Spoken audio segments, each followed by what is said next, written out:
Le garçon jouait à cache-cache avec ses amis, mais même 100 policiers n'ont pas pu le trouver. Chaque après-midi d'automne, les enfants du quartier se réunissaient à Elmwood Park, lieu de rendez-vous incontournable pour leurs jeux d'enfance. Aujourd'hui, comme n'importe quel autre après-midi, un groupe de 8 enfants, âgés de 7 à 10 ans, jouait avec enthousiasme à cache-cache. Leur rire clair résonnait sur la vaste pelouse, se mêlant au bruissement du vent dans les grands arbres. Martin, un enfant de 8 ans agile et intelligent, était considéré comme le champion de cache-cache, n'ayant jamais été retrouvé alors qu'il se cachait. Je vais compter jusqu'à 30. Celui qui ne se cache pas à temps est un paresseux, crie Claudia, une fillette de 9 ans, le visage appuyé contre le tronc d'un vieux châtaignier au milieu du parc. Ne compte pas trop vite. Joseph, le meilleur ami de Martin, a crié alors qu'il courait derrière un buisson épais. Martin se glissa tranquillement dans un petit chemin derrière le terrain de jeu. Il connaissait une cachette spéciale, un buisson sec tombé à environ 50 mètres, à côté d'un muret de pierre près de la clôture du parc. Il s'y faufila, s'accroupit et rampa dans l'espace entre les branches et les feuilles. Cette cachette va rendre Claudia folle. Elle ne me trouvera jamais, pensa-t-il en riant intérieurement. Claudia comptait fort, se couvrant les yeux. 28, 29, 30. Me voici. Tout le groupe se tut. Le bruit des pas bruissants à travers les feuilles sèches remplissait l'air. Claudia a crié, « Joseph, je vois tes pieds derrière le banc. » Ah. C'était trop rapide, Joseph se leva, déçu. Un à un, les autres furent retrouvés, Lucie derrière la balançoire, Danny sous le toboggan, les frères Thomas sur le chemin au bord du bassin au nénuphar. Seul Martin est resté introuvable. « Où est Martin ?» demanda Claudia, haletante à force de courir et de rire. « Il a probablement encore trouvé un endroit super secret, » devina Joseph en regardant autour de lui. « Séparons-nous et cherchons partout, » suggéra Lucie. Les enfants se sont dispersés dans le parc, fouillant les buissons près du terrain de jeu, les toilettes publiques et les sentiers autour de l'étang. Ils ont même frappé aux grosses poubelles. « Martin. Martin, sors. Tu as déjà gagné. » cria Claudia, sa voix devenant légèrement anxieuse. Aucune réponse. Après près de 10 minutes de recherche, Joseph fronça les sourcils. Peut-être qu'il est allé aux toilettes sans nous le dire. Mais je viens de vérifier. Il n'y a personne là-dedans. Lucie secoua la tête. Claudia a commencé à sentir que quelque chose n'allait pas. Elle se dirigea vers la clôture, où le chemin menait au terrain vague, appelant sans arrêt, « Martin, où es-tu » Le jeu est terminé. Une forte rafale de vent souffla, envoyant les feuilles mortes tourbillonner sur le chemin. Le ciel avait commencé à briller d'or orange, signalant que le coucher du soleil était proche. L'atmosphère devint étrangement calme. Claudia regarda autour d'elle, le ventre noué. « Cela ne peut pas arriver, » murmura-t-elle. Lucie s'approcha d'elle et demanda doucement, « Il n'est toujours pas sorti ?» Claudia fit un petit signe de tête. Le groupe d'enfants commençait alors à vraiment s'inquiéter. Leurs rires enjoués s'étaient transformés en un silence confus. Danny tira sur la manche de Joseph. « Et s'il quittait le parc et se perdait ?»« Nous devons le dire à un adulte, » dit fermement Joseph. À ce moment-là, une voix retentit depuis la porte du parc. « À quoi jouez-vous, les enfants, en faisant tout ce bruit ?» Il s'agissait de Monsieur Alexander, le vieux gardien du parc, d'environ 70 ans, mince, portant un vieux chapeau de feutre, et qu'on voyait souvent en train de lire un journal sur le banc près de l'entrée. Claudia courut vers lui en parlant rapidement. « Monsieur, notre ami Martin a disparu. Il se cachait et maintenant nous ne le trouvons nulle part. » Monsieur Alexander fronça les sourcils en regardant autour de lui. « Vous dites que votre ami a disparu ?» ?»« Oui, monsieur. Depuis que nous jouons à cache-cache, nous avons vérifié partout. » Sans ajouter un mot, Monsieur Alexander a sorti un téléphone de sa poche. Il n'était pas habitué au téléphone portable, il lui fallut donc quelques secondes pour composer correctement. « Samuel, c'est Alexander à Elmwood Park. Un enfant a disparu. Préviens immédiatement ses parents et appelle la police pour qu'elle vienne vérifier les lieux. » Lorsque Monsieur Alexander a appelé, les enfants se sont blottis les uns contre les autres en silence. Claudia serra les poings, les larmes aux yeux. « Je comptais comme toujours. Je ne pensais pas qu'il ne sortirait pas, » sanglotait-elle. Lucie passa un bras autour de son épaule, lui murmurant du réconfort. « C'est bon. Peut-être que Martin est juste allé quelque part. Peut-être qu'il reviendra bientôt. Mais plus aucun d'eux n'y croyait. Moins de 10 minutes plus tard, la mère de Martin, Laura, s'est précipitée dans le parc, les cheveux bruns ébouriffés, le visage pâle, a-t-elle crié en voyant le groupe d'enfants. « Où est Martin ? Les enfants, où est mon Martin ? Nous n'avons pas pu le trouver », s'étouffa Miss Laura, Claudia. Laura s'effondra au sol, se couvrant le visage de ses mains. Joseph et Danny restèrent figés, incapables de croiser son regard. À ce moment-là, une voiture de police du commissariat voisin s'est arrêtée, feu rouge et bleu clignotant.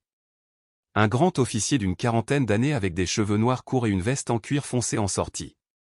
Son nom était le sergent Harris. « Je suis le sergent Harris. Police locale. Qui a été la dernière personne à voir le garçon ? Martin, a-t-il appelé.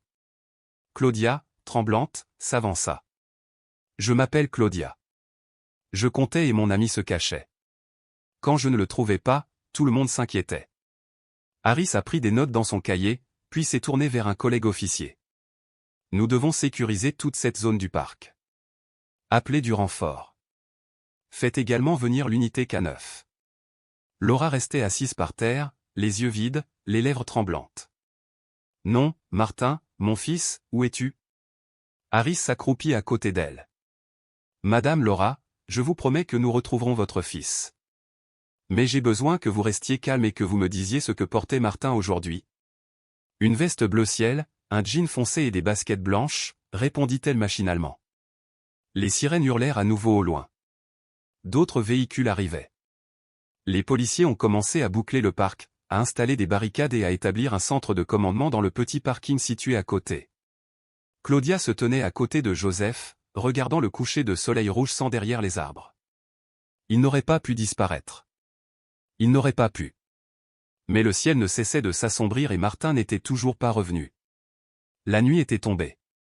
Des lampadaires jaunes pâles clignotaient, projetant une faible lueur sur le chemin de pierre menant à Elmwood Park. Dans le quartier de Silver Hill, l'ambiance était passée de l'inquiétude à un sentiment de peur grandissant. À l'extérieur de la clôture du parc, les habitants ont commencé à se rassembler. Les mères serraient fort leurs enfants. Beaucoup chuchotaient entre eux sous le choc. À l'intérieur du parc, les recherches sont entrées dans leur 3e heure. Les agents portaient des lampes de poche et l'unité K9 a été relâchée pour renifler. Pas d'empreintes étranges ici, sergent, rapporta un officier. Juste beaucoup d'empreintes en désordre des enfants. Alors vérifiez le terrain vacant derrière nous, ainsi que tous les bâtiments abandonnés et les toilettes publiques. Ne laissez rien sans contrôle, ordonna fermement Harris. Pendant ce temps, Laura était toujours assise, recroquevillée sous un arbre, les yeux rouges à force de pleurer. Madame Lucie, une voisine de longue date, a drapé un châle sur ses épaules. Claudia a déclaré, « Martin se cache très bien. Peut-être qu'il vient de s'endormir quelque part. » Laura secoua la tête, la voix brisée. « Non, il ne s'éloignerait jamais tout seul. Il sait que je m'inquiéterais. Il m'écoute toujours. » Claudia s'approcha, les yeux gonflés et rouges, et dit timidement, « Je suis désolée si j'avais compté plus lentement. Si j'avais fait plus attention. » Laura ne lui en voulait pas. Elle attira doucement Claudia dans ses bras et la serra fort. « Ce n'est pas ta faute, chérie. Ce n'est la faute de personne. Nous devons juste trouver Martin. » À ce moment-là, le sergent Harris a parlé à son supérieur dans sa radio. « Oui, c'est une situation grave. Nous devons augmenter les effectifs et déployer des drones si disponibles. Nous n'excluons pas des enlèvements. » Il est ensuite monté sur une plateforme surélevée, a regardé la zone et a fait une annonce bruyante. « Nous menons une recherche à grande échelle. Toutes les personnes non impliquées doivent quitter le parc. Si vous êtes le parent de l'un des enfants ici, veuillez rentrer chez vous. Des agents viendront recueillir des informations. » Quelques personnes s'y sont opposées, dont Monsieur Michael, un homme d'une 50aine d'années qui tenait le dépanneur. « Nous nous soucions aussi du garçon. Nous ne pouvons pas simplement nous asseoir et attendre, » a-t-il déclaré. Harris a répondu sèchement, « Je comprends, mais la foule ne fera que rendre la recherche plus difficile. Veuillez coopérer. » Les recherches se sont poursuivies toute la nuit. À l'aube, des renforts des villes voisines étaient arrivés. Un gros camion garé au bout de la rue, transportant du matériel de recherche et des caméras thermiques. « Nous venons de Tacoma, » a présenté le lieutenant James Morgan. Nous avons amené des chiens, des caméras et même des mini-drones. Harris lui serra la main. Merci. Nous devons balayer tout le champ sud et les bâtiments abandonnés à proximité de l'ancienne usine le plus rapidement possible. Les citadins sont restés éveillés toute la nuit. Les lampes de poche clignotaient à travers les champs et les cris de « Martin » résonnaient sur les lèvres des étrangers. Mais tous les efforts furent vains. Pas une trace, pas un son en retour. À l'aube, la fatigue était inscrite sur tous les visages. Laura avait été ramenée à la maison pour se reposer sous la garde de sa cousine, Madame Teresa, mais elle continuait à supplier pour sortir. « Je dois le chercher. Je ne peux pas rester assis ici. S'il vous plaît, plaida-t-elle. Laura, tu es épuisée, dit doucement Teresa. La police fait tout ce qu'elle peut. Laissez-la travailler. Pendant ce temps, au poste de police de Silver Hill, une réunion d'urgence avait été convoquée. Sur le tableau blanc se trouvait une carte de la zone, avec les emplacements déjà recherchés marqués en rouge. Il nous manque quelque chose, a déclaré Harris, les bras croisés. Aucune trace, aucun objet échappé, aucun témoin. C'est très inhabituel. Le lieutenant Morgan a observé, nous pourrions avoir affaire à un enlèvement sophistiqué. Je souhaite revoir les images des caméras de circulation de la zone, y compris les images des vols de drones de la nuit dernière. Une jeune officier, Hélène Ramirez, a pris la parole. Il y a eu des rumeurs la semaine dernière à propos d'un homme étrange apparaissant près du parc. Il se tenait au bout de la rue, regardant vers le terrain de jeu. Certains parents l'ont mentionné. Non, description? Demanda rapidement Harris. Personne ne se souvient exactement. Juste qu'il portait un manteau marron, un chapeau à large bord et qu'il gardait toujours ses distances. Morgan hocha la tête. Nous devons nous concentrer sur cette possibilité. Je demanderai un croquis composite basé sur les déclarations des témoins. Au même moment, des troubles se propageaient dans le quartier. Les gens ont commencé à chuchoter et de plus en plus de reproches ont été lancés. J'ai entendu dire que Martin jouait près de l'ancienne usine. Peut-être que le gamin est devenu curieux et est resté coincé quelque part. Ou peut-être que quelqu'un dans le quartier sait quelque chose et ne le dit pas. Ces murmures parvinrent à Claudia, qui entendit sa mère, Iris, parler avec un voisin. Et s'il y avait un étranger vivant par ici que tout le monde considère comme normal? Comme Monsieur David, le gars qui ramasse les déchets, il regarde toujours les enfants bizarrement. Claudia halta. Maman, Monsieur David n'a rien fait de mal. Il m'a même donné des bonbons une fois. Chut, Claudia gronda doucement sa mère. On ne sait plus vraiment qui est quelqu'un dans ce quartier. L'atmosphère dans la ville a commencé à changer. Chaque regard devenait un soupçon. Chaque étranger était scruté. Les gens n'avaient pas seulement peur parce que Martin avait disparu, ils craignaient que quelqu'un qu'ils connaissaient soit derrière tout cela. De retour à la gare, Harris se tourna vers Morgan. S'il s'agit d'un enlèvement, pourquoi pas de demande de rançon? Aucun signe de lutte. Les enfants paniquent facilement, mais n'auraient-ils pas laissé tomber quelque chose? Cela pourrait aussi être impulsif. Quelqu'un qui a perdu le contrôle, ou quelqu'un qui était mentalement préparé à le faire, a spéculé Morgan. Pendant ce temps, Laura a été convoquée pour identifier plusieurs suspects. Elle était assise en face de 3 photos imprimées à la hâte. Un sans-abri nommé Edward Graham, qui avait déjà été arrêté pour harcèlement de mineurs. Un homme calme nommé Nicholas Daniels, qui vivait près du parc. Et un visage inconnu vêtu d'un large manteau marron. Laura regarda longuement chaque photo, puis secoua la tête. Je ne sais pas. Je n'en ai jamais vu auparavant. Mais ce type désigna-t-elle celui en manteau marron, il ressemble à quelqu'un que j'ai vu la semaine dernière en accompagnant Martin à l'école. Harris a marqué la photo. Merci. C'est notre première piste solide. Le lendemain matin, un petit hélicoptère a survolé la zone boisée située derrière la ville. Sur le terrain, les équipes de recherche ont continué à fouiller les broussailles épaisses et les vieux tuyaux de drainage. Chaque recoin était fouillé, mais Martin était toujours introuvable. Sur un banc de parc près d'Elmwood Park, Claudia était assise, serrant ses genoux, regardant au loin. Elle ne pleurait plus. Elle a simplement murmuré, « Martin, où es-tu? Tu nous manques tellement. S'il te plaît, reviens. » Il n'y eut aucune réponse, seulement le vent froid soufflant à travers les arbres et un sentiment de désespoir croissant qui s'installa dans tous les cœurs de Silver Hill. Le deuxième matin depuis la disparition de Martin, la ville de Silver Hill était devenue un endroit totalement différent. Les rues autrefois paisibles étaient désormais remplies du son des sirènes de la police, des pas précipités des équipes de recherche et des yeux affolés des habitants. D'un bout à l'autre de la ville, des affiches de Martin étaient partout, son visage potelé, ses yeux brillants et son doux sourire, le visage d'un garçon de 8 ans. Le lieutenant-colonel Charles Vincent de l'unité des enquêtes spéciales de Washington venait d'arriver sur les lieux avec son équipe de 8 personnes. Un homme qui avait résolu plusieurs cas d'enlèvement d'enfants dans le passé. Son visage buriné et son regard perçant semblaient capables de voir à travers l'âme de n'importe quel suspect. « Je veux toutes les données disponibles, y compris les enregistrements de toute personne inconnue repérée dans un rayon de 3 km autour du parc, ordonna Vincent en sortant du véhicule. Nous sommes en train de compiler cela, mais rien de solide pour l'instant. Certaines déclarations de témoins sont contradictoires et les caméras de circulation n'ont pas de vue directe sur l'aire de jeu, a répondu Harris, semblant épuisé par 2 nuits blanches. J'ai besoin d'accéder aux bâtiments abandonnés du Nord, y compris l'ancienne usine de papier. Et aussi de dresser une liste de tous les individus de cette région accusés de mise en danger de mineurs au cours des 10 dernières années. Nous avons déjà commencé cela, colonel. Un nom notable est Matthew Adams. Il a été arrêté à Spokane en 2012 pour avoir attiré des mineurs. On ne sait pas où il se trouve actuellement, acquiesça Vincent, ses yeux parcourant une carte détaillée. Je souhaite affecter des équipes de recherche spécialisées. Le groupe A s'occupera des zones résidentielles. Le groupe B balayera toutes les propriétés abandonnées. Et le groupe C utilisera des drones pour scanner la forêt derrière la ville. Activez tous les équipements d'imagerie thermique et de balayage magnétique. Nous manquons de main-d'œuvre, a admis tranquillement Harris. Mais je vais le faire fonctionner.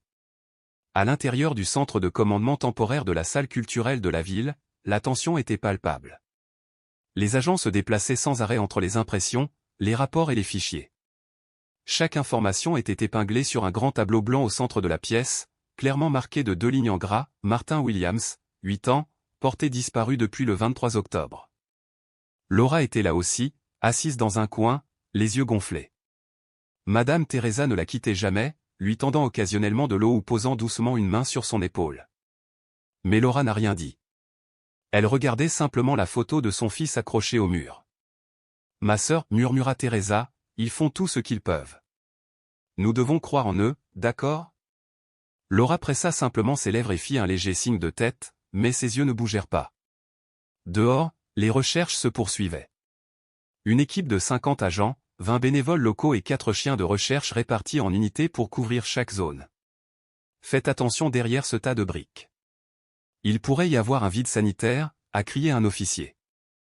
Parmi les bénévoles se trouvait Alan Jenkins, 29 ans, professeur d'éducation physique à l'école élémentaire Silver Hill, où Martin était en 3e année.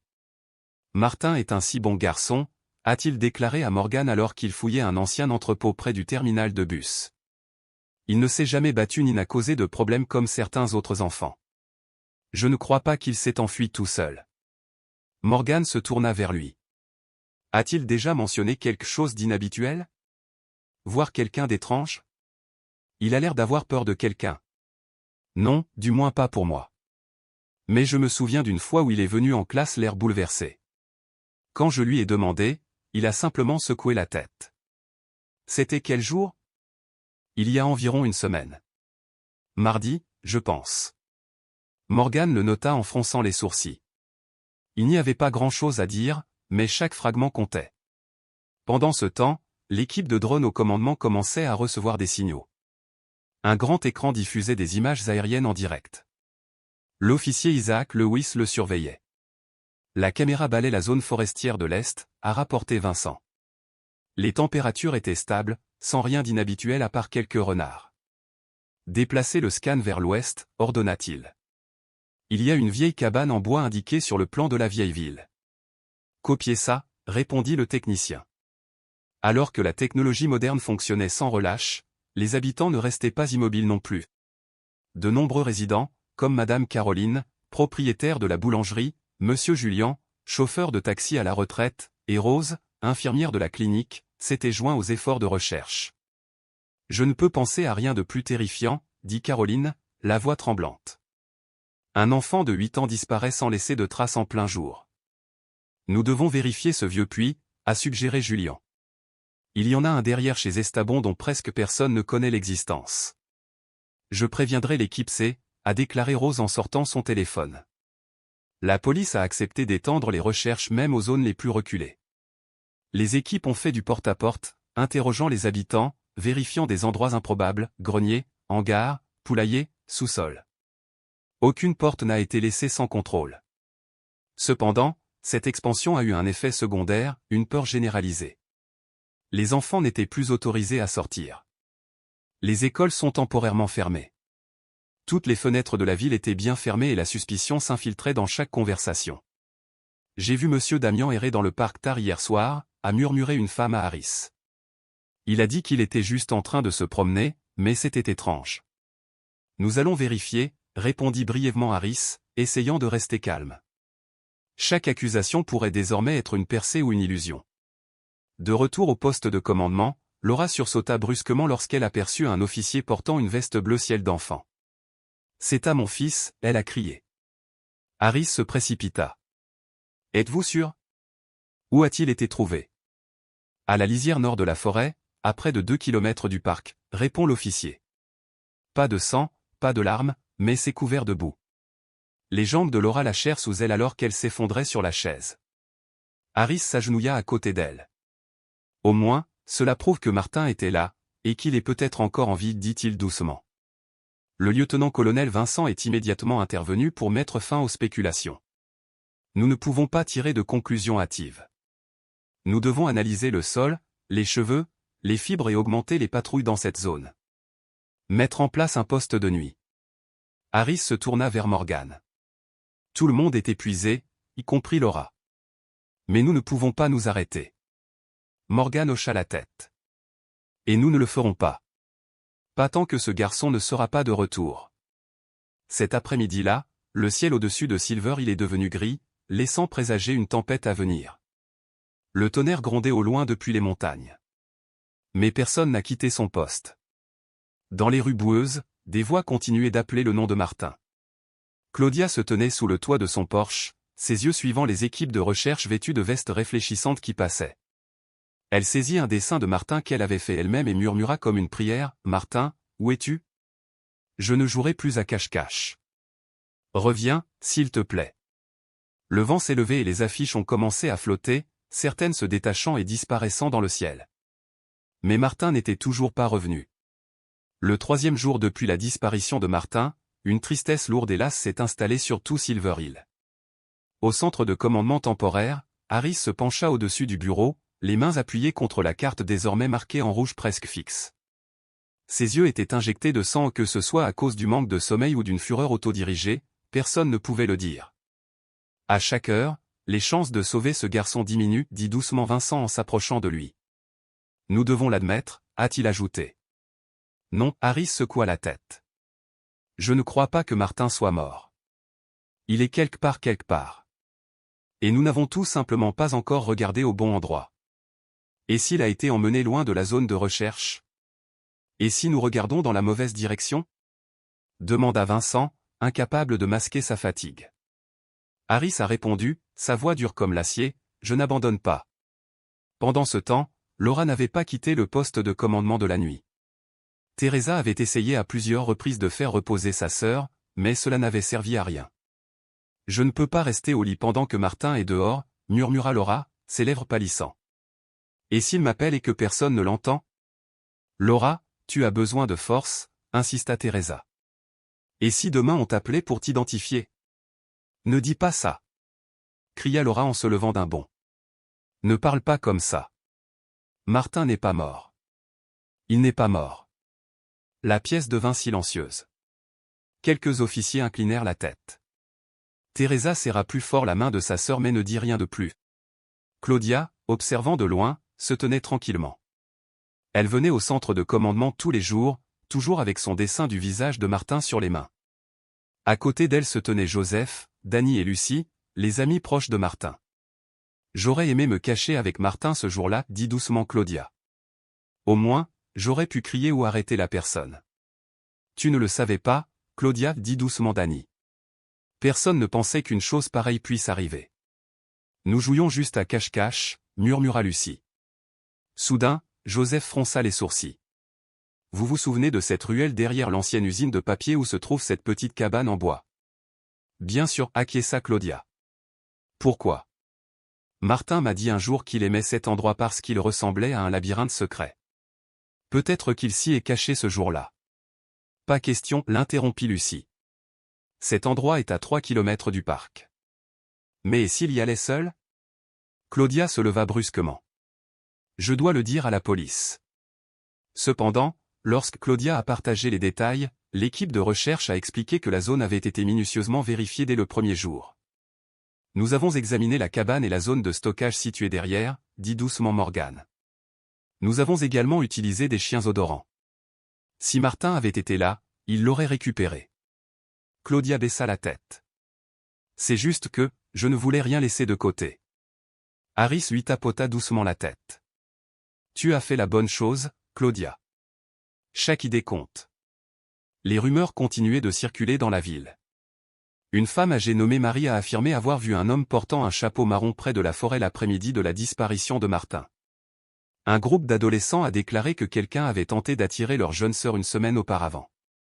Un chauffeur de camion nommé Ryan a insisté sur le fait qu'il avait vu une vieille camionnette blanche garée près du parc le même jour, mais il ne se souvenait pas de la plaque d'immatriculation.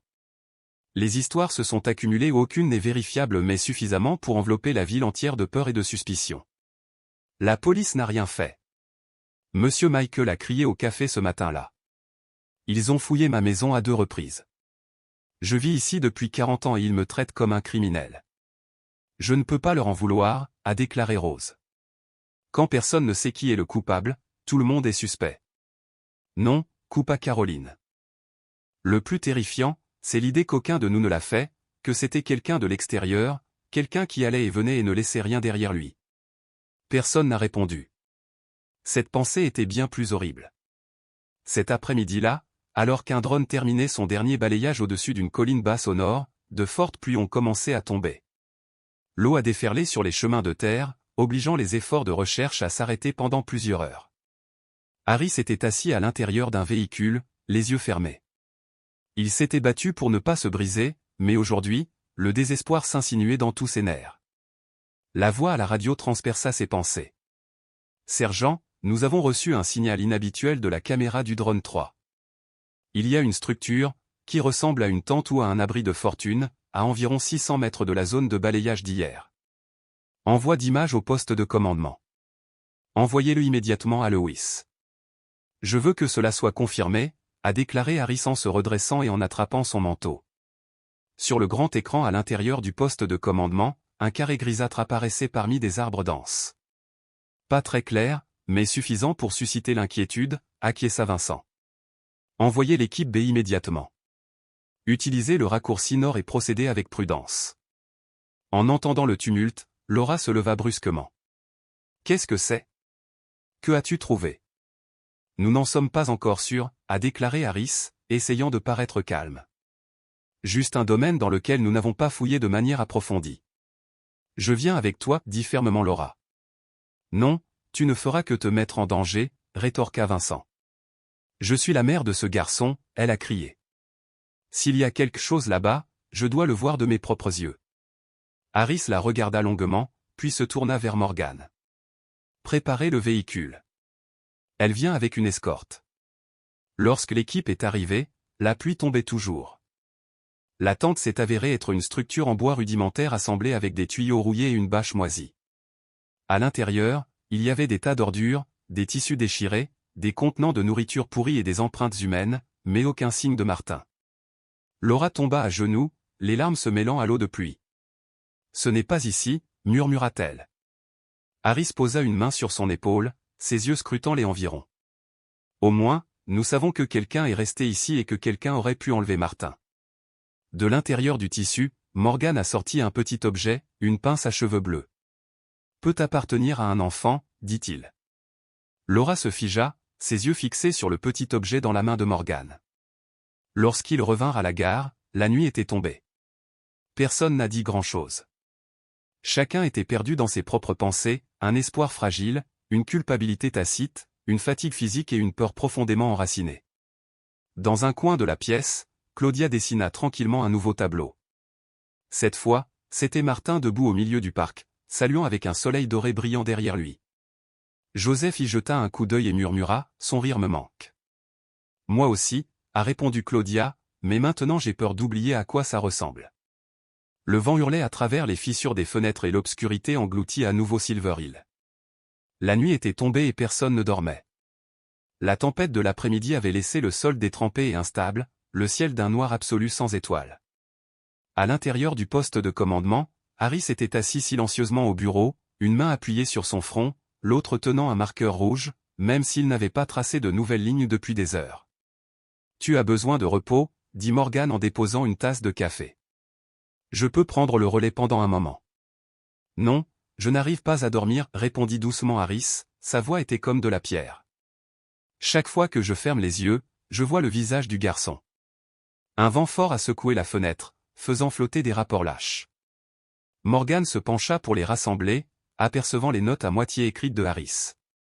Une seule phrase ressortait, « Je ne comprends toujours pas. » S'il s'agissait d'un enlèvement, pourquoi pas de demande de rançon? J'y ai pensé aussi, dit doucement Morgan. Cela ne ressemble pas à une affaire de rançon. Cela pourrait être impulsif ou complètement autre chose. Harris n'a pas répondu. Il n'arrêtait pas de regarder la photo de Martin au tableau. Le visage souriant, les yeux brillants qui brillaient autrefois comme le soleil. Au même moment, Laura était assise seule dans la salle d'attente, son corps recroquevillé sur une chaise en plastique froide. Teresa avait été renvoyée chez elle par les médecins après une augmentation de sa tension artérielle due au stress. La porte s'ouvrit. Une femme entra vêtue d'un épais manteau beige, ses cheveux noirs bouclés attachés haut. Elle s'appelait Patricia Miller, une psychologue spécialisée en traumatologie recrutée pour soutenir la famille de la victime. Madame Laura, parla doucement Patricia. Je suis conseiller en cas de crise. Puis-je m'asseoir avec vous pendant un moment?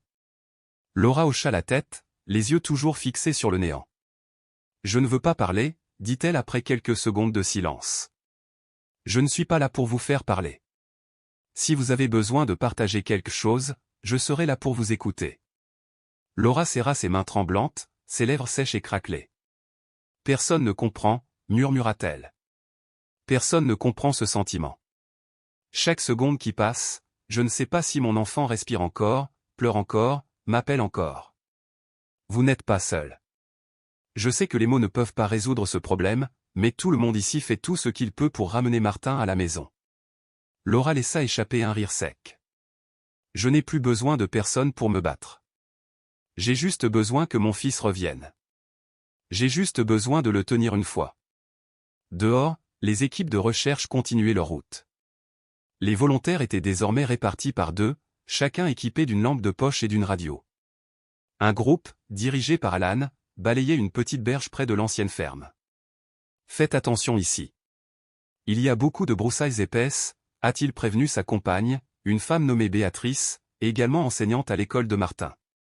Pensez-vous que le pire serait déjà arrivé? Demanda Béatrice à voix basse.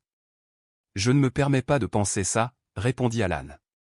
Si nous arrêtons de croire que le garçon est vivant, nous arrêterons de chercher.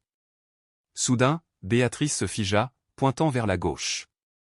Regarde là-bas. Dans l'herbe, ils ont repéré un petit objet rond rouge. Alan se pencha, brossa les feuilles et trouva une petite balle en plastique, du genre souvent vendu dans les magasins de jouets. Martin en a apporté un comme celui-ci en classe une fois, murmura Béatrice. Alan est arrivé par radio. Équipe 3 aux commandes. Objet possible trouvé, demandant coordonnées et soutien. 10 minutes plus tard, une équipe de police est arrivée et a bouclé la zone. Cependant, l'analyse a montré que le ballon était là depuis longtemps, recouvert de vieilles boues, sans aucun signe d'utilisation récente. Un autre espoir fragile s'est évanoui. De retour au commissariat, Harris a reçu un appel de la police municipale. Sergent, ici le lieutenant Oliver de Washington. Un employé de la gare de Wenatchee a rapporté avoir vu mardi un homme avec un enfant correspondant à la description de Martin. Il se dirigeait vers la ligne de train interétatique. Pourquoi entend-on parler de ça maintenant? Cracha Harris. Il n'était pas sûr qu'il s'agisse du garçon disparu, mais après avoir vu son visage à la télévision aujourd'hui, il a appelé. Harris prit une profonde inspiration. J'ai besoin d'images de surveillance de cette station. Chaque minute, chaque image. Nous transmettons maintenant. Quelques minutes plus tard, dans la salle de contrôle, les clips ont commencé à rouler. Morgan, Lewis et Vincent regardaient tous de près. À 15h24 exactement. Ce jour-là, une caméra a capturé un homme de grande taille portant un bonnet tirant un petit garçon. Mais les images étaient floues. Seul leur dos était visible, a noté Morgan. Cela ressemble, mais nous ne pouvons pas voir clairement le visage. Trouvez un autre angle. Je veux leur visage, ordonna Vincent. Lewis tapait furieusement, faisant défiler image après image. Finalement, depuis la caméra 6 de la porte B, le visage du garçon est apparu un instant. Laura a été appelée. Ses yeux se sont agrandis à la seconde où elle l'a vu. C'est Martin. C'est lui. Ce visage. Ses yeux. Je connais mon fils. Harris serra le poing. Enfin une piste. Mais le soulagement ne dura que quelques minutes. Lorsque les enquêteurs ont contacté l'unité du train interurbain, la réponse a été comme un coup de poing dans la poitrine. Ce train a fait 3 arrêts, Spokane, Springfield et Lehon. À Springfield, les caméras ont clairement montré que l'enfant n'était pas Martin. C'était un autre garçon voyageant avec son père. Laura halta comme si tout le souffle avait été arraché de ses poumons. Elle s'effondra sur une chaise, se couvrant la tête avec ses mains. Ce n'est pas lui. Ce n'est pas mon garçon. Harris quitta la pièce sans un mot. Il a marché dans le couloir jusqu'à une fenêtre embuée et a cogné son poing contre le mur, laissant une trace de sang sur sa jointure. Morgan apparut derrière lui. Vous ne pouvez pas vous détruire. Martin a besoin que vous restiez alerte. Ce garçon, il est dans ma tête. J'ai l'impression de l'avoir laissé tomber. Non, nous avons encore le temps. Mais seulement si tu restes debout. Harris hocha légèrement la tête. Une longue pause suivit, interrompue seulement par le bruit de la pluie qui tapait dehors. Tard dans la nuit, le poste de commandement devint silencieux. La plupart des groupes de recherche étaient revenus à cause de l'obscurité. Mais Harris, Morgan et quelques autres restèrent debout, examinant chaque détail. Laura était assise dans un coin, ne pleurant plus, se contentant de serrer fermement la vieille veste de Martin. Claudia était toujours là. Elle se dirigea vers Laura et lui tendit un dessin. « Madame, je pense que si Martin voit cette photo, il saura que j'attends toujours. » Laura le prit, les lèvres tremblantes.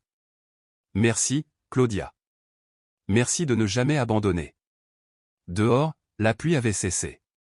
Mais à l'intérieur, chacun portait encore une tempête en lui. C'était presque l'aube. Le centre de commandement provisoire est resté éclairé. Les pâles lumières fluorescentes donnaient à tout un aspect froid et stérile, comme le vide que chacun portait à l'intérieur.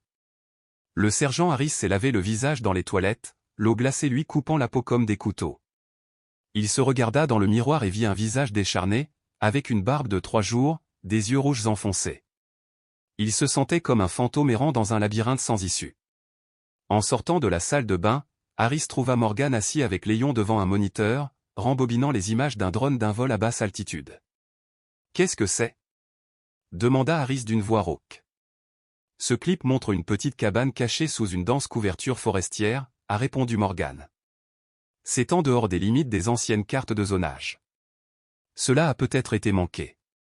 Quelqu'un a vérifié ? Non. L'endroit est difficile à atteindre. Aucun accès en véhicule. Il faudrait marcher près de 2 km depuis le poste de garde forestier de Raven Creek. » Harris n'a pas hésité. « Préparez une équipe. »« J'y vais. » Morgan fronça les sourcils. « Tu es éveillé depuis près de 3 jours. Laisse-moi partir. »« Non, s'il y a la moindre chance, je dois être celui qui la voit en premier. » À 5 heures du matin, 4 hommes se mettent en route. Harris, Morgan, Léon et un secouriste nommé Evan Carter, expert en navigation en pleine nature. Ils portaient des vêtements imperméables, des lampes de poche puissantes, des radios et des couteaux de survie. À l'aube, la forêt était dense de brume. Des arbres imposants les dominaient comme des murs silencieux. Chaque pas s'enfonçait dans la boue, le claquement des branches se mêlant au bruit de leur respiration laborieuse. Jusqu'où maintenant ? Morgan haletait. Environ 600 mètres, répondit Carter en vérifiant son GPS. Harris a peu parlé. Il marchait d'un pas régulier, les yeux fixés sur la vieille carte papier que tenait Léon. Il semblait que chaque pas en avant l'entraînait plus profondément, non seulement dans la forêt, mais aussi dans sa propre âme. Environ 40 minutes plus tard, ils atteignirent les lieux. Dans une clairière basse se trouvait une cabane en bois affaissé, aux murs couverts de mousse et de vigne. Pas de fenêtre. La porte d'entrée était entr'ouverte, grinçant au vent comme une voix qui pleure. Harris leur fit signe de s'arrêter. Il sortit son arme de poing et poussa doucement la porte. « Police » appela-t-il doucement. « S'il y a quelqu'un là-dedans, sortez maintenant. » Aucune réponse. Harris entra. La cabane était plongée dans l'obscurité totale. Un mélange de moisissures et d'odeurs d'animaux en décomposition remplissait l'air. Dans un coin se trouvait une pile de tissus déchirés et de boîtes de conserve vides. Au milieu, un vieux matelas en lambeaux. Mais ce qui a figé les 4 hommes sur place, c'est un petit sac à dos bleu, correspondant exactement à la description de Martin par Laura. Harris se précipita et l'ouvrit. À l'intérieur se trouvaient plusieurs bandes dessinées imbibées, un rouleau de ruban adhésif et un mouchoir d'enfant brodé de la lettre « M ». « C'est le sien », s'étouffa Harris. « C'est celui de Martin. » Sans aucun doute. Morgan a sorti sa radio. « C'est l'équipe 1. Cabane localisée.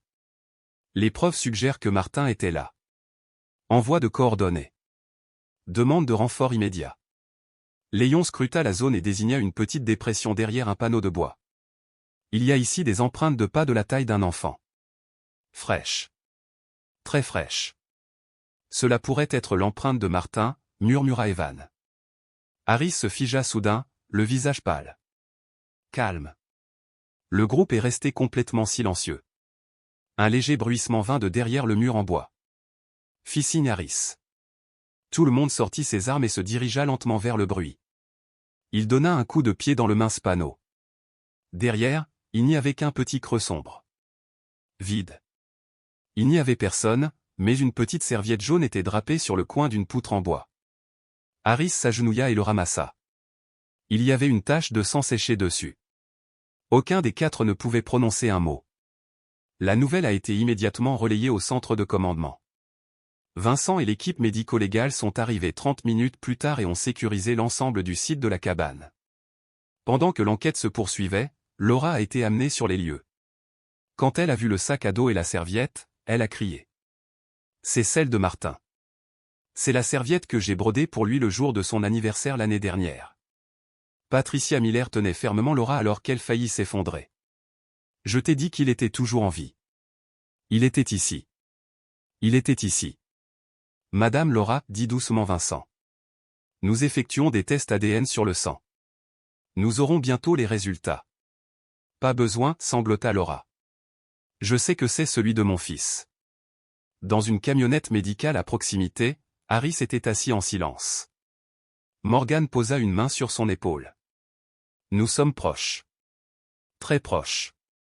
Mais qui ferait quelque chose comme ça à un enfant, murmura Harris. Personne n'avait de réponse. Cet après-midi-là, Silver il était inondé de rumeurs. Quelqu'un a vu un vagabond traîner autour de la station des Rangers de Raven Creek la semaine dernière, a déclaré une femme âgée au marché. J'ai entendu dire que la police avait trouvé du sang d'enfant dans une cabane abandonnée, a répondu un autre. C'est un fou, j'en suis sûr. Quelqu'un qui était enfermé et qui est revenu pour se venger. Claudia a tout entendu. Elle était assise sur le perron, son carnet de croquis à la main, les yeux vides. Lucie est venue s'asseoir à côté d'elle. Ça va? Non, Claudia secoua doucement la tête. J'ai peur. Pas du méchant? Non, murmura-t-elle.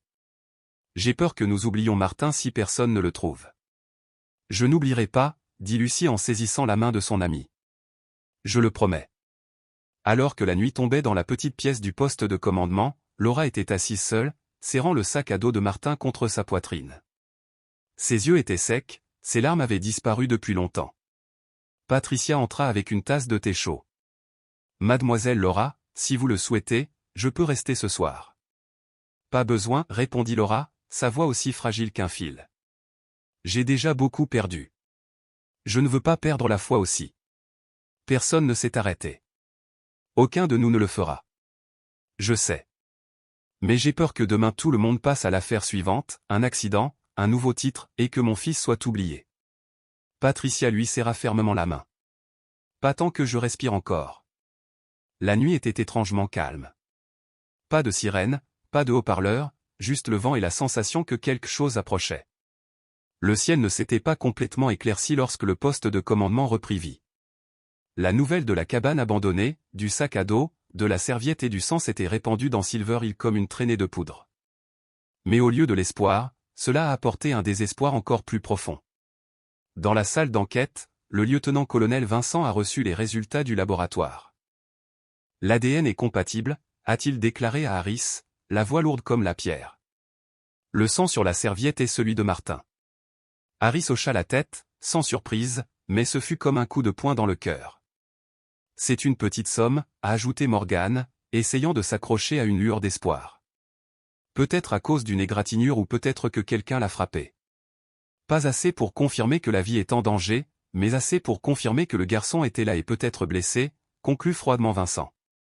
Au même moment, Laura était assise sur un banc dans le couloir, la tête enfouie dans ses mains.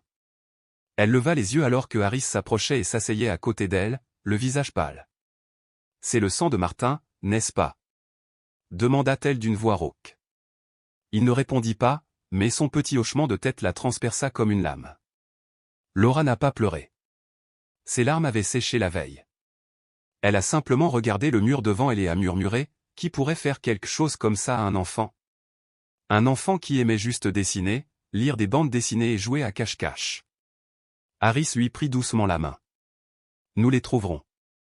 Je le jure. » Dehors, Claudia, Lucie, Joseph et Danny se tenaient autour d'un lampadaire, regardant le vent déchirer les affiches manquantes en lambeaux. Claudia a sorti un nouveau dessin. Cette fois, on y voit Martin debout au milieu d'une forêt, entouré de mains tendues, comme pour le guider chez lui. « Je mets celui-ci ici, » dit Claudia en grimpant sur un banc pour le scotcher. « Tu penses que tout le monde le verra ?» demanda Lucie. « Je ne sais pas, » murmura Claudia. « Mais je ne peux rien faire d'autre. Tout ce que je sais, c'est dessiner. Et attendre. » Joseph regarda autour de lui, puis ôta doucement son chapeau et le serra fermement à deux mains. « Je déteste jouer à cache-cache. Je me déteste pour une fois d'être heureux que nous n'ayons pas pu trouver Martin. » Danny posa une main sur son épaule. Personne ne savait que cela allait arriver. Une forte rafale de vent souffla, dispersant les feuilles jaunes. La pluie revenait. Au commissariat, une nouvelle piste arrive. Un homme nommé Eric Anderson, vivant seul à l'est de la ville, avait été signalé pour comportement inapproprié avec des enfants.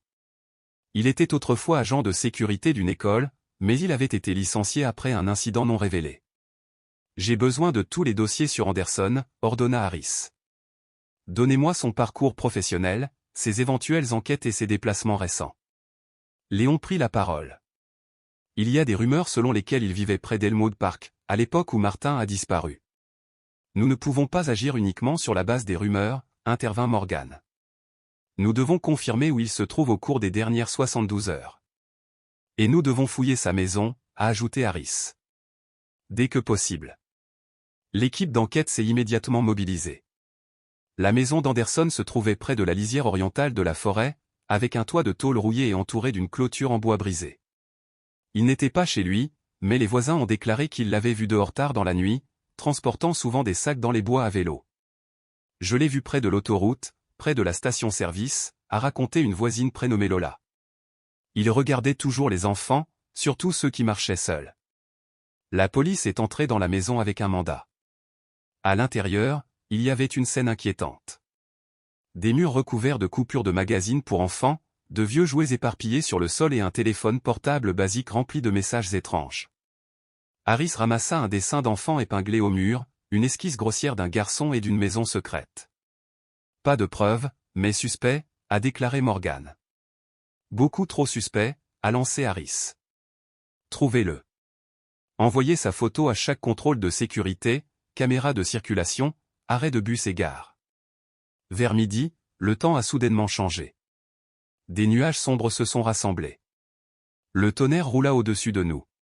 Mais malgré la pluie battante, des dizaines d'habitants ont continué à fouiller la forêt derrière la maison d'Anderson.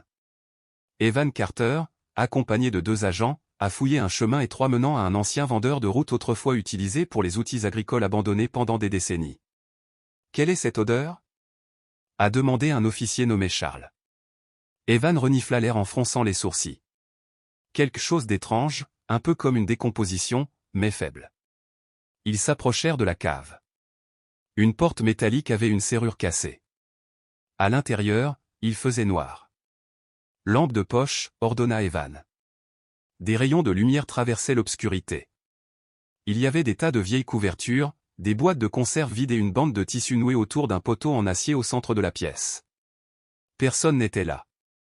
Il n'y avait aucun son, mais clairement, quelqu'un ou quelque chose était là. « Appelez les médecins légistes », dit Evan en serrant fermement sa lampe de poche. Quand Harris arriva, la pluie ne s'était toujours pas arrêtée. Vêtu d'un imperméable, il entra dans la cave froide, ses yeux scrutant chaque recoin. Sur le mur se trouvaient plusieurs empreintes de mains boueuses, de petites empreintes clairement faites par un enfant. Près de la pile de couverture se trouvait un emballage de biscuits, de la même marque que Laura emballait souvent dans le sac à dos de Martin. Harris resta immobile, les paumes serrées. « Martin était là », dit-il fermement. « Et celui qui l'a emmené est parti avant notre arrivée », ajouta doucement Morgan. Ce soir-là, alors que la pluie tombait toujours, Laura s'approcha tranquillement de Harris à l'intérieur du poste de commandement. « Des nouvelles ?» demanda-t-elle, sa voix à peine plus qu'un souffle. Harris croisa son regard, puis détourna pour la première fois le regard. Il y a des signes que Martin était détenu dans une vieille cave, mais pour l'instant elle est vide. Laura n'a rien dit. Elle s'assit, tremblante. Claudia et ses amis se tenaient près de la porte. La petite fille s'avança, tendant une petite enveloppe à Harris. « J'ai écrit une lettre pour Martin. Si vous le trouvez, donnez-la lui s'il vous plaît. » Harris l'a acceptée. Il l'ouvrit et lut l'écriture courte et maladroite. « Martin, nous attendons toujours. Où que vous soyez, revenez s'il vous plaît. Je promets que je ne jouerai plus jamais à cache-cache. » Personne n'a dit un mot. Il n'y avait que le bruit de la pluie frappant le toit métallique et un silence comme si le monde retenait son souffle, attendant que quelque chose arrive ou n'arrive pas du tout. À l'aube du 4e jour, Silver Hill était encore trempé par une nuit de pluie incessante. À l'intérieur du centre de commandement, tout le monde s'était habitué à vivre d'un espoir fragile.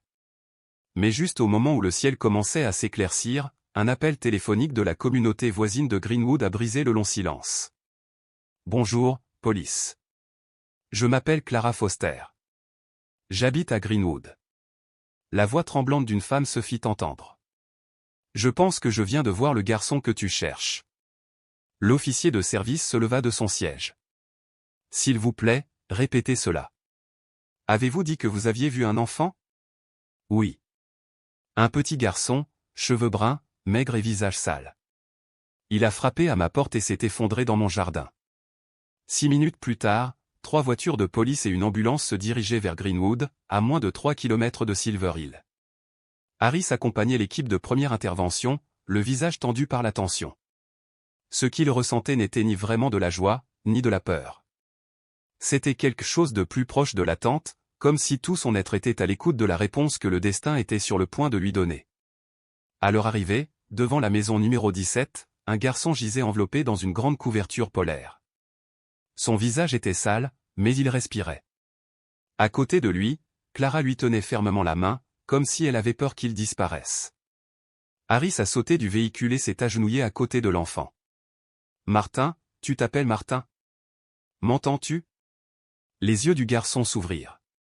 Il cligna des yeux, ses lèvres tremblèrent et il murmura d'une voix rauque, « Maman, maman. » Harris se retourna et cria, « Amenez Laura ici maintenant. » Clara, les yeux mouillés de larmes, a déclaré, « J'ai entendu frapper. Au début, j'ai cru que quelqu'un plaisantait, mais ensuite j'ai entendu une voix faible. Quand j'ai ouvert la porte, le garçon s'est effondré. J'étais terrifié. » L'équipe médicale a rapidement évalué l'état de Martin. Il est épuisé, montre des signes de déshydratation et de malnutrition légère, mais pas de blessures graves. Il a besoin de liquide et doit être transporté immédiatement à l'hôpital. Harris expira profondément, les 2 mains posées sur ses genoux, comme si le poids écrasant des derniers jours avait enfin été soulagé de sa poitrine. Il est vivant. Il est revenu. À l'hôpital du comté, la nouvelle s'est répandue instantanément. Laura a été précipitée par un véhicule de police. Lorsqu'elle est entrée aux urgences et a vu son fils allongé sur le lit, elle a crié. Martin. Le garçon ouvrit les yeux, et cette fois il sourit faiblement. Maman. La pièce entière s'immobilisa. Laura courut en avant et le prit dans ses bras, les larmes coulant librement. Je suis là maintenant. Maman est là, chérie. Je ne te quitterai plus jamais.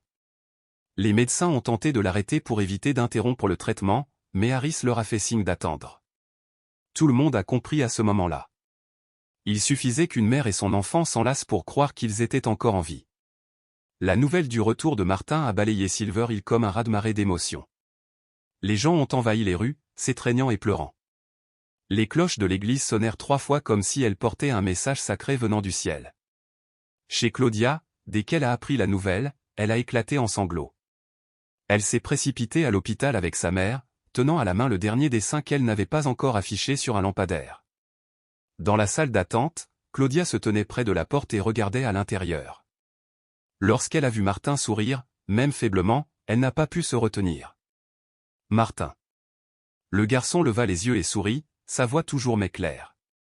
Claudia, je suis désolé de t'avoir trop bien laissé te cacher. Martin grimaça légèrement mais sourit toujours. J'ai gagné, n'est-ce pas? La salle éclata de rire. 3 heures plus tard, une fois Martin stabilisé, Harris, Morgan et Vincent sont entrés pour entendre sa déclaration seulement après que les médecins ont confirmé qu'il était assez fort pour parler. Martin ferma les yeux un instant, puis commença d'une voix posée. Ce jour-là, alors que je me cachais dans le parc, un homme est venu vers moi. Il m'a dit qu'il avait un nouveau jeu, meilleur que cache-cache. J'ai trouvé ça bizarre, mais il portait une veste comme un agent de sécurité. Harris et Vincent échangèrent un regard. Il m'a emmené à l'arrière du parc et m'a dit que si je ne criais pas, j'aurais des jouets. Après, je ne me souviens plus de grand-chose. J'étais enfermé dans un endroit très sombre. Il m'a donné des biscuits secs et de l'eau mais ne m'a pas laissé parler. As-tu vu son visage? Demanda doucement Harris. Martin hocha la tête. Il avait une longue cicatrice sur le cou et son œil droit ne cessait de trembler. Morgan a immédiatement ouvert sa tablette et fait défiler la liste des suspects. Lorsque la photo d'Eric Anderson est apparue, Harris l'a montrée à Martin. Est-ce que c'est l'homme? Martin regarda et hocha la tête sans hésitation. C'est lui. Vincent grogna, je veux un mandat d'arrêt à l'échelle nationale. Mettez-le sur la liste rouge d'Interpol. Il ne quitte pas ce pays. 4 heures plus tard, une autre piste intéressante est arrivée. Le vieux camion d'Anderson avait été repéré dans une station-service près de Spokane, à 120 km de Silver Hill. Le préposé, ayant vu l'avis de recherche, a immédiatement appelé la police. Une poursuite a été lancée. La police a installé des barrages routiers sur toutes les routes principales. Vers 22 heures, le véhicule était localisé dans les collines désertes près de Hickory Hill. Quelques minutes plus tard, Anderson a été capturé alors qu'il tentait de se glisser dans une cabane abandonnée. Il était menotté, le visage maculé de boue et la voix tremblante. Je n'ai rien fait. C'était juste un jeu. Harris s'avança, croisant les yeux sur lui. Ce garçon a failli mourir à cause de ton jeu. Il a perdu son enfance dans cette obscurité que tu appelais amusante. Anderson laissa échapper un rire fou. Il n'est pas mort. Vous devriez me remercier, ricana Teil. Avant qu'il ait pu finir, Morgan lui a donné un coup de poing dans la mâchoire, mais Harris l'a rapidement tiré en arrière. Non, sa fin n'est pas facile. Il passera chaque minute derrière les barreaux, sous les yeux de tout le pays. Le lendemain matin, alors que le soleil baignait Silver Hill pour la première fois depuis des jours, les rires des enfants ont de nouveau résonné dans Elmwood Park. Claudia, Lucie, Joseph, Danny et des dizaines d'autres enfants organisaient une séance d'art en plein air. Le long du mur de la cour de récréation, une fresque murale commence à prendre forme, composée de dizaines de dessins, tous sous le même thème, Martin rentre à la maison. Claudia s'assit à côté de Martin, dessinant tout en murmurant, « Tu sais quoi? Nous allons construire une petite statue de toi au coin du parc pour que si quelqu'un joue à cache-cache, il se souvienne toujours de cette histoire. » Martin sourit. « Je veux juste rejouer au football. » Tout le groupe a ri. Une brise fraîche balayait, transportant doucement des feuilles dorées dans l'air. À ce moment-là, Silver Hill n'était plus une ville hantée par la douleur. C'était un endroit qui commençait à guérir. 3 jours après le sauvetage de Martin, l'hôpital Silver Hill était toujours plein de visiteurs. Non pas parce que le garçon était gravement blessé après avoir reçu des liquides et quelques repas chauds, il avait commencé à se rétablir progressivement, mais parce que les habitants de la ville venaient sans cesse le voir, lui demander comment il allait ou simplement voir de leurs propres yeux le garçon miracle qui avait survécu. C'est Claudia qui est venue le plus. Presque chaque jour, elle apportait un nouveau dessin. Je viens de terminer ça, a-t-elle déclaré en tendant à Martin une photo d'une maison bien éclairée avec les mots « Bienvenue à la maison » écrits ci-dessus. Martin sourit et tint longuement le dessin. Je ne pensais pas revenir un jour. Claudia s'assit à côté de son lit, les yeux brillants de détermination. À partir de maintenant, je me cacherai toujours avec toi. Si quelqu'un essaie de te faire du mal, je crierai assez fort pour que toute la ville l'entende. Ils rirent tous les deux. À ce moment-là, c'était comme si la terrible obscurité des derniers jours n'avait jamais existé. En bas de l'hôpital, Harris et Morgan travaillaient avec l'équipe d'enquête de Washington pour finaliser le dossier sur Eric Anderson. L'homme était actuellement détenu au centre de détention régional, un établissement connu pour sa stricte sécurité et sa position ferme à l'égard des auteurs de maltraitance d'enfants. Les accusations sont prêtes, rapporta Morgan. Enlèvement, emprisonnements illégaux, mise en danger d'enfants, traumatisme psychologique. Avec tout cela, il ne verra pas la lumière du jour avant que ses cheveux ne grisonnent. S'il lui reste encore des cheveux, dit froidement Harris. Il aurait été attaqué par d'autres détenus lors de sa première nuit, ajouta doucement Morgan. Les hommes comme lui ne vivent pas en paix derrière les barreaux. Harris n'a fait aucun commentaire.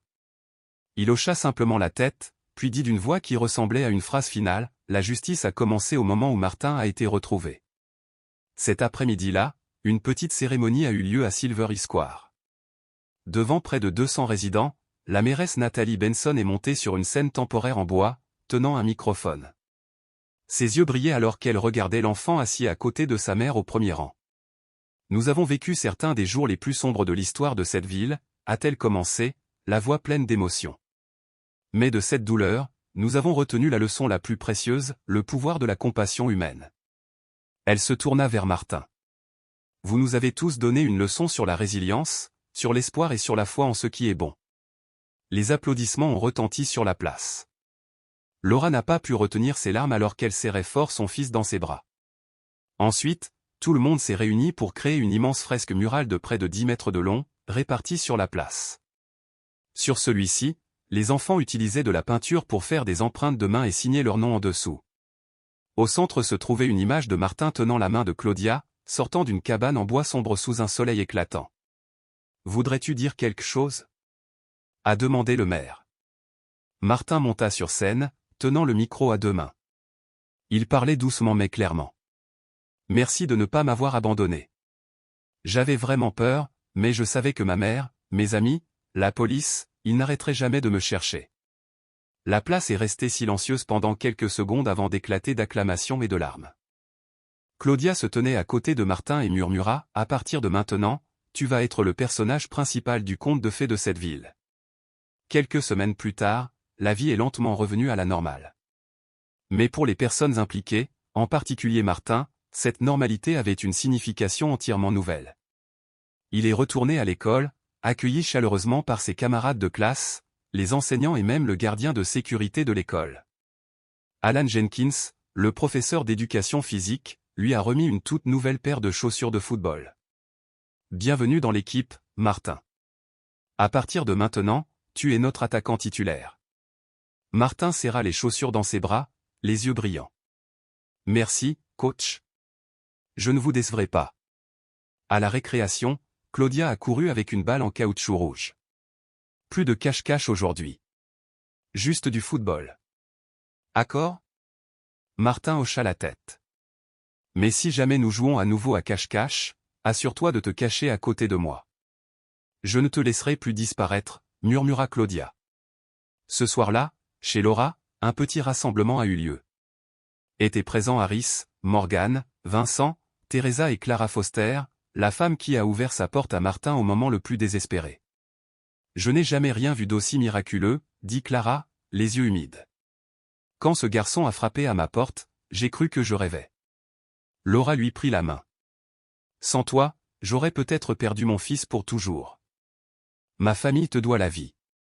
Harris leva sa tasse de thé chaud. Je pensais qu'il n'y avait plus de miracle dans ce monde. Mais Martin m'a prouvé le contraire. Morgan a plaisanté, si ce gamin grandit pour devenir flic, je prends une retraite anticipée. Les rires remplirent la cuisine chaleureuse. Martin se tenait près de la porte, souriant. Il n'avait pas besoin de comprendre tout ce que disaient les adultes. Il ressentait simplement une chose, il était en sécurité et il était aimé. Cette nuit-là, pour la première fois depuis des semaines, Laura dormit profondément. Elle rêvait de Martin courant à travers un champ de blé doré, tenant un crayon au-dessus de sa tête. Sur la photo, ils se tenaient tous les deux sous le plus grand soleil du monde. Lorsqu'elle se réveilla, elle se tourna sur le côté. Martin dormait encore profondément, son visage paisible comme celui d'un petit ange. Elle se pencha et murmura, « Je ne te laisserai plus jamais avoir peur.